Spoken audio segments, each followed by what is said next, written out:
Alam kong mas malakas ka, pero mas maangas ako! Ano? Di magpapatalo sa laban ng buhay. Talagang maangas ang dating yan ng patunay.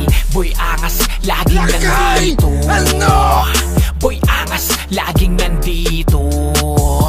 Magpapasiklab ng talento. Boy Angas, may takot sa Diyos. Uunahin ang pamilya, umatras pero di susuko. Kahit anumang pagsubok, may angas na may puso, pero di magpapatalo. Anumang hamon ang isubok. Boy Angas, angas na hindi magpapatalo. Boy Angas, sa laban di mapapaurong. Boy Angas, asahan mong hindi susuko. Boy Angas, wag nang balaki na sumubok. Ano ba talaga ang pinaka-main reason bakit si Boy Angas ay nagba-vlog at gagawin ang lahat para sa pamilya niya? Ang aking asawa, mga kapatid, ito yung nakapag-udyok sa akin bakit ako nag-vlog, kasi 7 years na pong binadialysis ang aking asawa sa